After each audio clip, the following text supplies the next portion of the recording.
자, 이번 주제는 말이죠. 우리는 어떤 인간을 사랑할까? 라는 주제입니다. 이 주제 얘기 들으시고 어떤 생각들이 드셨어요? 심채경 선생님. 너무 어려웠어. 너무 어려웠고 네. 사실 저는 약간 또 직업병이 도지기 시작한 게 네. 사랑의 정의가 무엇일까를 굉장히 많이 생각하게 되더라고요. 이게 사랑이라는 게 남녀 간의 사랑도 있고 그렇죠. 굉장히 여러 가지가 있잖아요. 그래서 너무 많은 사랑의 종류를 생각하다가 네. 이제 저는 저 자신에 대한 사랑에 네. 대해서 생각을 하게 됐고 나는 뭘 좋아했지? 나는 뭘 사랑했지? 나는 어떤 사람이 내가 되고 싶지? 뭐 이런 생각을 펼치보다 보니까 네. 저의 인생을 되돌아보게 됐어요. 사랑의 관점으로. 아, 네. 그래서 제작진한테 이제 사랑의 정의가 무엇이냐를 되물었습니다. 그리고 답을 받지 못했어요. 그걸 또 되물으셨어요? 아, 네. 이러면 이제 논문을 쓸 수가 없는 거죠. 정의가 안 되니까. 정해지지 않아서 제 속에 들어왔다 나가셨어요? 아직 지금 똑같았나요? 저 찾고 있어요 지금. 아, 아직 찾고 계시죠? 그럼 다음 주제로 넘어가죠. 아, 그래요? 아직 찾지를 못하셨다는데. 아, 저는 너무 좋아요. 그 김영하 네네. 선생님도 이 주제를 듣고 어떠셨어요? 그러면 이 사랑이 어떻게 작동하는지 과학자적 관점으로 네. 간단한 그래프를 하나 좀 생각해봤는데 네. X축에는 매력이라는 척도를 놓고 네. Y축에는 이제 신뢰라는 척도를 놓아요. 오. 가까운 사람의 경우에는 매력보다 신뢰가 훨씬 중요해진다고 생각해요. 그렇죠. 예. 그리고 멀리 있는 사람은 신뢰보다는 매력이 있으면 사랑할 수 있다고 생각해요. 쉽게 말해서 그래프로 그림 그래 나오겠지만 그 무슨 뜻이냐면 우리가 가족이라던가 뭐 아주 가까운 친구는 신뢰할 수 있어야만 전 사랑할 수 있는 것 같아요. 부부라던가 이런 사람은 이 사람에게 내가 마음을 터놓을 수 있고 그 사람이 나를 믿는다는 게 나도 느껴지고 네. 그런 사람이 사랑할 만한 사람인 것 같고 근데 매력도 곧 잊혀지잖아요. 그죠? 그럼요. 네, 근데 멀리 있는 사람, 신뢰는 그렇게 중요하지 않은 것 같아요. 그 매력이 있으면 우리는 사랑하는 것 같아요. 가까이 있는 사람한테보다 더 사랑할 수도 있거든요. 맞아요. 멀리 있는 사람을. 도대체 우리가 멀리 있는데 뭘 한다고 매력을 느끼며 그 사람들을 그렇게까지 사랑하나 그것에 대해서 좀 생각해봤어요. 뭐가 우리를 멀리 있는 저 별과 같은 존재들 뭐 그런 존재들을 사랑하게 만드는가. 신뢰 말씀하시니까 그 배경옥 작가의 소설 중에 애인의 애인에게란 책이 있어요. 네네. 거기 보면 어떤 그 재밌는 문장이 나오냐면은 결혼은 상대에게 예측 가능성을 주는 것이다. 결혼 이전에 서로 만나고 애인 사이일 때에는 사실 끊임없이 놀라움을 사실 줘야 돼요. 아, 그렇죠. 그렇죠.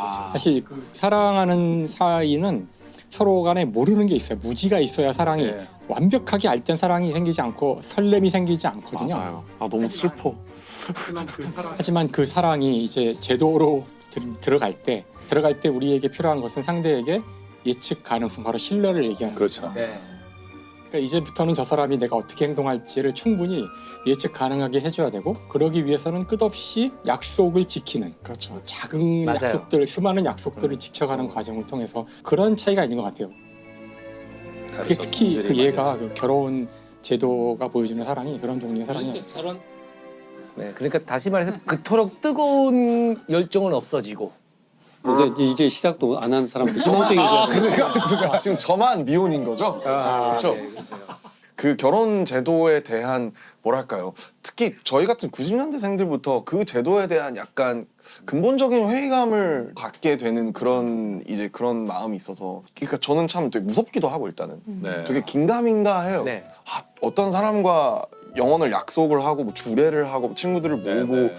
그런 일이 내 인생에서 일어날 수 있을까에 대한 생각을 예전에는 자연스럽게 그냥 아 뭐 나도 때 되면 뭐 취직해서 열심히 이렇게 해서 결혼하겠거니 했는데 일단은 제가 삶을 사실은 어떻게 보면 비일반적인 삶을 제가 선택해서 살게 된 것도 있고 요 몇 년 전부터 약간 갑자기 아 내가 안 할 수도 있지 않을까라는 생각이 들더라고요 처음으로. 근데 그게 한 번 드니까 약간 걷잡을 수 없는? 아, 사실은 옛날 어른들이 얘기할 때 다 하면 결혼은 뭣도 모를 때 해야 된다. 근데 저희 어머니 아버지도 그렇게 얘기하셨어요. 예. 딱 제 나이 때 하셨는데 예. 잘 몰랐다고. 지금 널 보니까 물론 부모님이셔서 그렇겠지만 네. 진짜 아무것도 모르는 어린애 같다. 근데 저도 제가 그런 것 같거든요. 나도 내가 어린애 같아요.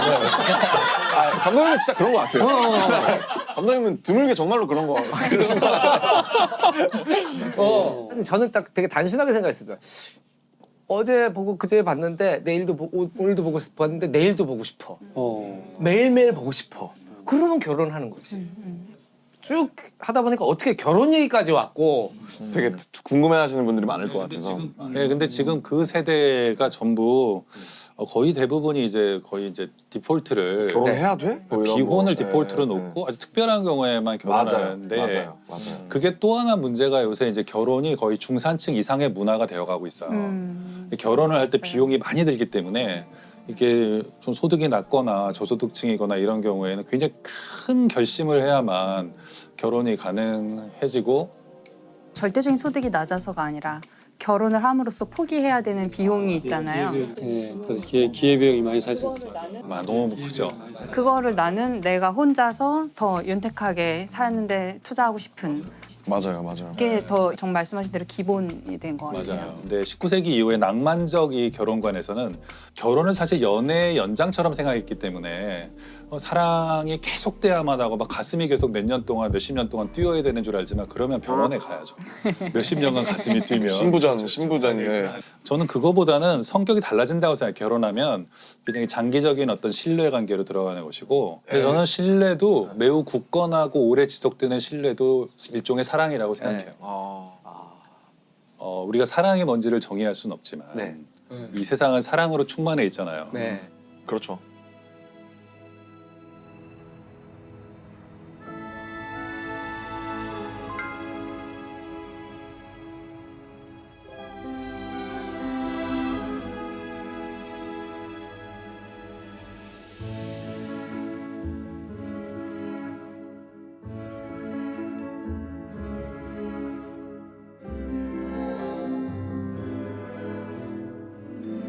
내가 너무 사랑스러워.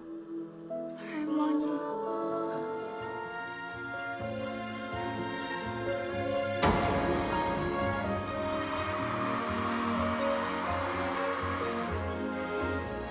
나는 과연 어떤 사람을 사랑할 만한 사람이라고 생각할까? 이 피게티가 본 거예요. 쿠르베가 오노레드 발자크, 알랭드 보통이라는 스탄달이에요. 헨리포드. 주일 마자랭, 찰리 채플린 디카프리오, 그냥 밀레나 흥거가 있고 빅토르 위고예요.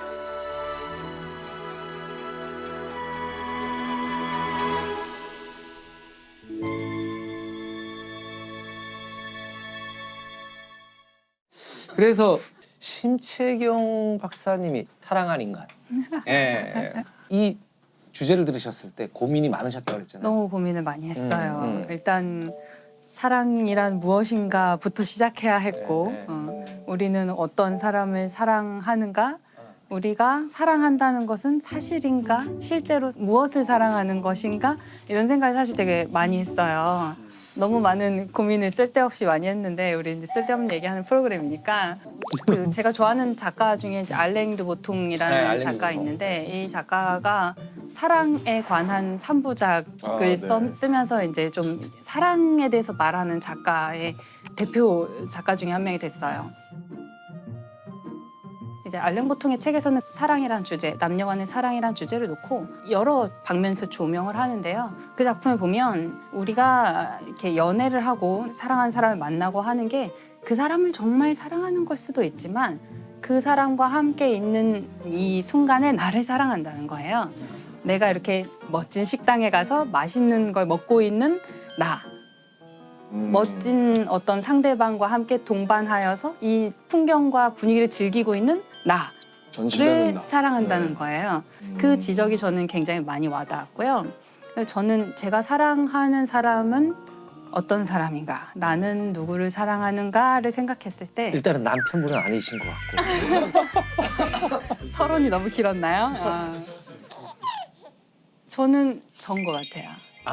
저는 일단 제가 제일 좋고 저를 제일 사랑하고 있고 다른 사람들을 볼 때 자기 자신을 잘 사랑하는 사람을 되게 좋아해요. 그렇죠. 자기 자신을 잘 사랑하고 있다는 거는 자기 자신의 모든 면을 잘 받아들이고 있고 네. 자기 자신에 대해서 잘 파악하고 있고 그런 사람이라고 생각을 해요.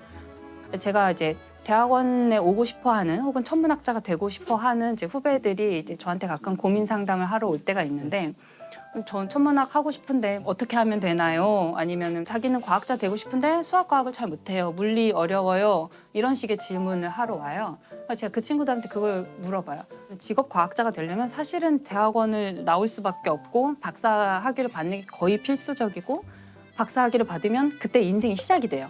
이 과학자로서의 삶은 박사 학위를 받으면 끝이 아니라 그 시작에 햇병아리 박사가 돼요. 어떡해. 그러니까 그 과정, 그 라이센스를 따기 위해서 거의 20대의 거의 모든 시간을 대학원에서 보내야 돼요. 남들은 대기업에 학부만 졸업하고 대기업에 취직해서 대리 달고 과장 달고 하는 동안 난 계속 연애하고. 아직 대학원생이고 아직 대학원생이고 아직 대학원생인 거예요. 그래서 그 대학원생에 대한 밈이 그렇게 있군요. 그렇죠. 세상에서 예. 제일 불쌍한 사람, 뭐 집에서 자고 있던 대학원생, 뭐 이런 식, 뭐 이런 식으로 맨날 항상 밈이 저는 전혀 농담 몰랐는데. 있어요. 원래 소년이 잘못하면 소년원에 가고 대학생 잘못하면 대학원에 간다고. 유명한 말이죠. 네. 우프다 우퍼. 네. 그러니까 그게 그 시간을 다 버틸 수 있는지 나는 그게 가치 있다고 생각하는지 내가 그 내 젊은 날의 시간과 모든 기회 비용을 다 투자하고 희생하고 할 만큼 내가 이것을 가치 있다고 판단하느냐 저는 그거를 제일 먼저 물어보라고 해요. 너 자신에 대해서 알아야 돼. 천문학을 아는 것보다 너 자신에 대해서 먼저 탐구해 보기를 바란다. 그 얘기를 항상 하거든요. 이게 자기를 아는 문제잖아요. 맞아요. 예. 근데 이게 맞아요. 철학적으로는 굉장히 어려운 문제거든요. 자기를 안다고 했을 때 첫째 문제는 자기란 무엇인가? 자기.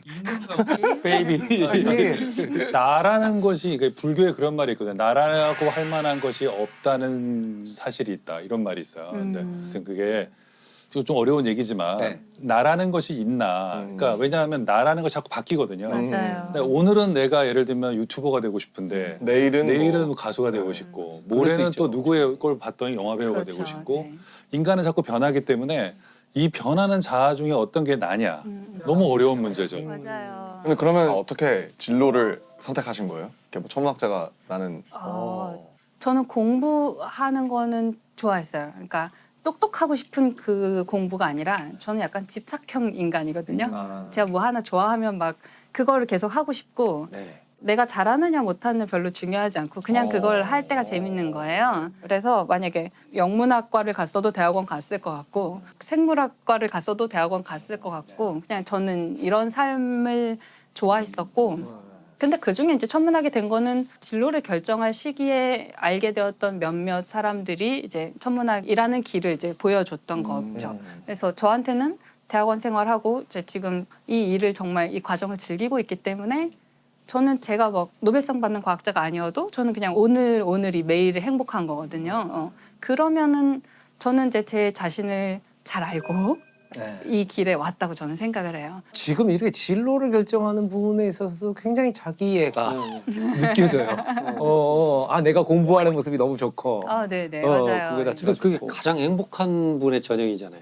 내가 정말 잘하는 건데 내가 좋아하는 거고 그것이 내가 직업으로 선택할 수 있고 이게 정말 행복한 거죠. 덕업일치라 그러죠. 그쵸, 네. 그쵸. 그래서 최근에 이제 재밌었던 거는 김연경 선수의 인터뷰. 김연경 선수. 네, 김연경 선수의 배구 선수, 인터뷰가 배구 선수. 저는 너무 마음에 와닿는 거예요. 그분의 인터뷰가 어떤 식이냐면 김연경 같은 선수는 100년에 한 번 나올까 말까 한 선수라고 생각하는데 정말 그렇게 생각하시나요? 물어보면 그분은 네라고 대답하시는 거예요. 정말 그렇게 생각합니다.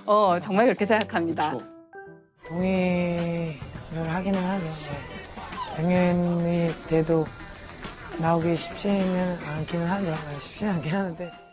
그리고 뭐 팬들이 달아준 댓글 중에 제일 마음에 드는 거는 교회에는 성경, 절에는 불경, 배구는 김연경 이런 식의 이야기를 인터뷰에서 맞는 얘기니까. 네. 네. 근데 좀 맞는 얘기잖아요. 근거가 있는 네. 자신감이잖아요. 그거를 정말 자기가 막 거들먹거리면서 얘기를 하면 너무 싫겠죠. 그렇죠, 너무 그렇죠. 그렇게 꼴 보기 싫은 게 없죠. 네. 나 잘난 척하는 건데 이분은 그거를 내가 잘난 척한다는 느낌이 전혀 들지 않고 나 열심히 했고 그래서 잘했고 그래서 난 내가 좋아를 너무 당당하게.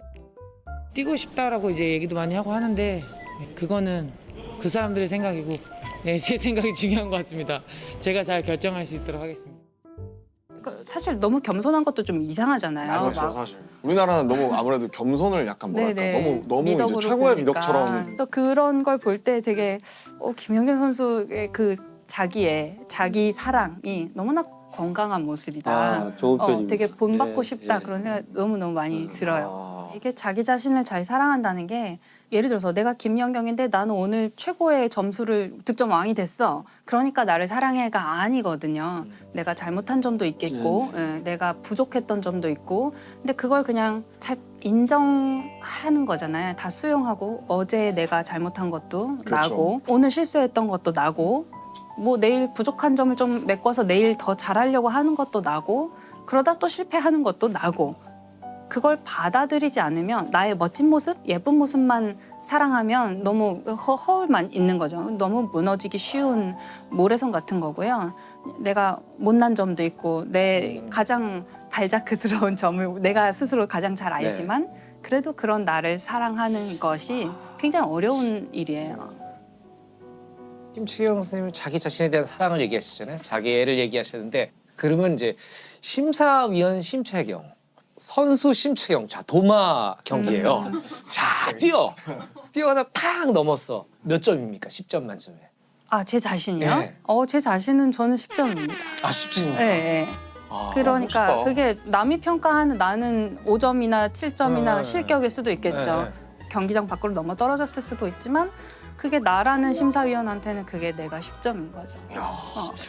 의외로 굉장히 외윤의 극강의 캐릭터세요. 아니 아까 말씀드렸잖아요. 목소리 제일 작으신 분이 제일 그러니까 위너야. 실눈캐 같은 거죠, 약간. 근데 이게 사람이 좀 약간 행복해지는 게 되게 어려우면서도 어찌 보면 되게 단순한 게 가치 판단의 무게 중심이 내 안에 있으면 되거든요. 우리가 천체들도 보면 무게 중심이 그 천체 안에 있으면 얘는 안정적으로 존재할 수 있어요. 근데 이 천체가 다른 천체들과 주고받는 무게 중심이 이 천체 밖에 있으면 궤도가 계속 섭동이 되는 거예요.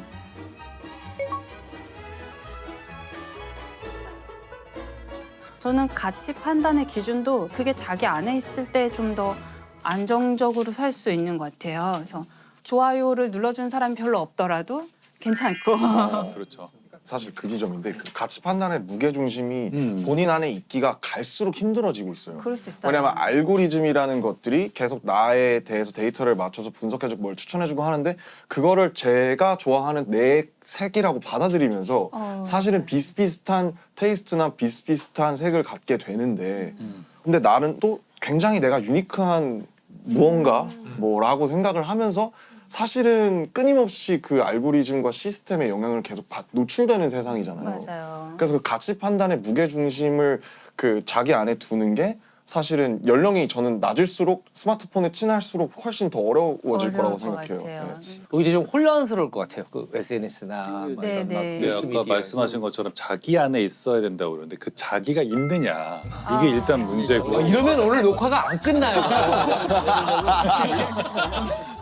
이걸 좀 반대로 생각해 보면 나의 경계를 조금 희미하게 흐릿하게 두는 것도 저는 좋은 것 같아요. 그래서 좋아요 수에 집착하는 나 어때? 상관없잖아요. 그럴 수도 있다. 네, 알고리즘이 추천하는 대로 그 알고리즘 아주 충실하게 따라가서 그걸 내 취향이라고 생각하는 나 또 어때? 네, 그것도 괜찮다고 저는 생각하거든요. 그래서 내가 나라는 자기 자신을 너무 촘촘하게 너무 가둬놓으면 그 안에 무게중심을 잡는 거는 발레리나가 발끝으로 서 있는 거랑 똑같은 거예요. 너무 쉽게 무게중심이 흔들릴 수 있어요. 근데 내 자신이 아주 바닥에 그냥 철푸덕 주저앉아 있거나 누워 있다고 생각하면 무게중심을 내 안에 유지하기가 너무 쉽거든요. 그래서 그런 면에서 조금 자기 자신한테 너무 엄격하거나 너무 어떤 특정한 모양으로 내가 있기를 기대하지 않는 것도 괜찮다고 저는 생각하거든요.